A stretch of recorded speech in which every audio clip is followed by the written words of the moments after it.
2.4। क्या कहता है, हमारे पास एक स्फीयर है, कंडक्टिंग स्फीयर है, जिसके सरफेस पे यूनिफॉर्मली चार्ज डिस्ट्रीब्यूटेड है और टोटल चार्ज जो है 1.6 इंटू 10⁻⁷ कूलाम सिचुएशन, यानी कि एक स्फीयर है। आप 2D में देखेंगे तो सर्कल जैसा दिखाई देगा, पर स्फीयर समझ के चलिएगा। इसके ऊपर यूनिफॉर्मली क्या कर दिया गया है, चार्ज डिस्ट्रीब्यूट किया गया है, राइट। और टोटल चार्ज जो दिया गया है वो कितना है, 1.6 इंटू 10⁻⁷ कूलाम। इसका कुछ रेडियस है जिसको हमने कैपिटल R से डिनोट कर दिया, राइट, जो कि 12 सेंटीमीटर दिया हुआ है। जो R की वैल्यू है वो कितना है, 12 सेंटीमीटर, यानी कि ज़रूरत पड़ने पर हम क्या लिख सकते हैं, 0.12 मीटर, राइट, SI में। अब हमें इलेक्ट्रिक फील्ड के बारे में पूछा गया 3 अलग अलग जगह पे।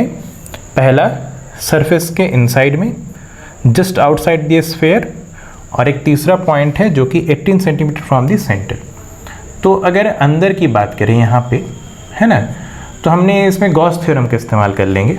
आसानी है कि आप जब यहाँ पे गॉसियन सरफेस कंसीडर करेंगे अंदर की सिचुएशन के लिए, ये हमने ले लिया, तो आप गॉस थ्योरम के हिसाब से क्या लिखेंगे बताइए, फ्लक्स जो होगा वो close integral E dot ds is equal to, आप क्या लिखेंगे, Q in upon epsilon not.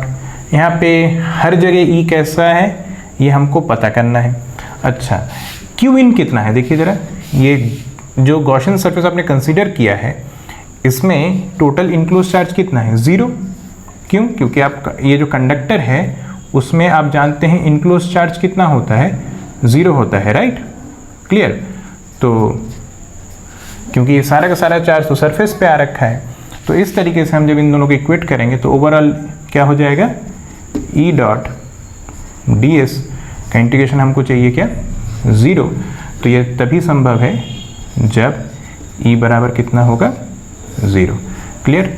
Conductor के अंदर वैसे भी इलेक्ट्रिक फील्ड नहीं होता, आप जानते हैं, ड्यू टू शील्डिंग इफेक्ट, आप जानते हैं, इलेक्ट्रोस्टैटिक शील्डिंग।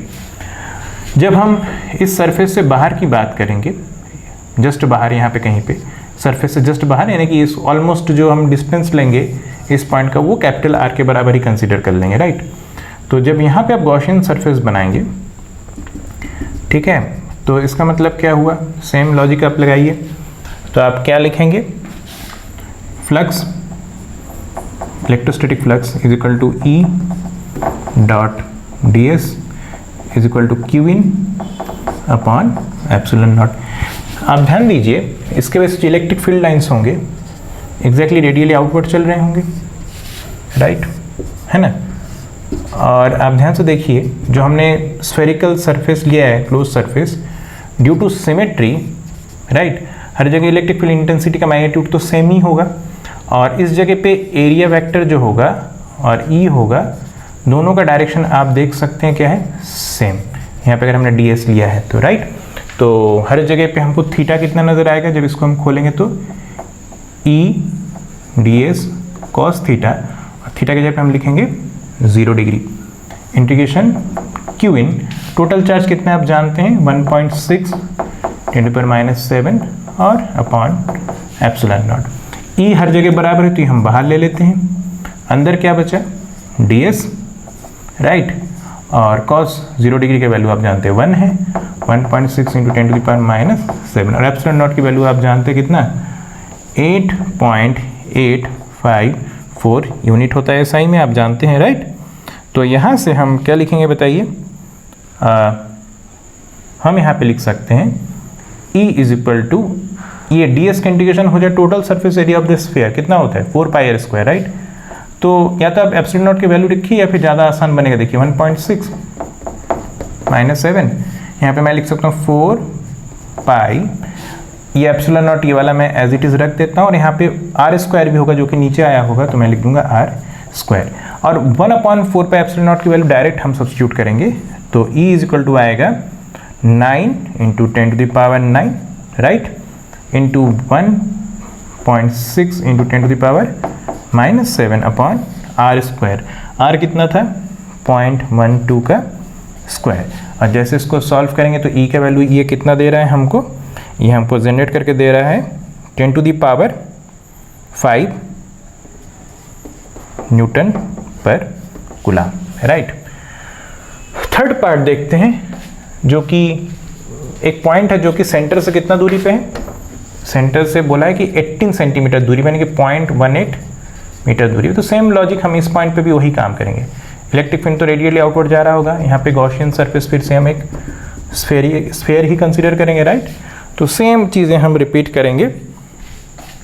तो आप लिखेंगे फाई ई जो होगा E dot D S is equal to Q in upon epsilon naught. तो phi E is equal to, E हर जगह सेम होगा due to symmetry, previous case की तरह आप देख सकते हैं। तो ई बाहर ले लेते हैं, अंदर क्या बचेगा डी एस और कॉस, सेम लॉजिक पिछले वाले की तरह 0 डिग्री, क्यू इन की value 1.6 into 10 to the power -7 coulomb और एप्सिलॉन नॉट वैल्यू की जरूरत नहीं पड़ेगा, देखिए इकट्ठा कर देंगे पिछले बार की तरह। तो phi E is equal to आप लिख सकते हैं ई क्या लिखेंगे बताइए, इंटीग्रेशन बचेगा D S 1.6 into 10 to the power -7 coulomb upon epsilon naught. तो यहाँ से हम ई बराबर, इसका इंटीग्रेशन कितना आएगा आप जानते हैं 4 पाई आर स्क्वायर, राइट। नीचे भेजिए 1.6 into 10 to the power -7 coulomb upon 4 pi epsilon naught R का स्क्वायर। तो ई के वैल्यू कितना हो जाएगा, सारे वैल्यू सब्स्टिट्यूट करिए, 1.6 into 10 to the power -7 upon 1/4 pi epsilon naught की value 9 into 10 to the power 9 upon R की वैल्यू 1.18 का स्क्वायर। यहाँ से हमारे ई के वैल्यू कितना जनरेट हो जा रहा है 4.4 into 10 to the power 4 newton पर कूलम। क्लियर।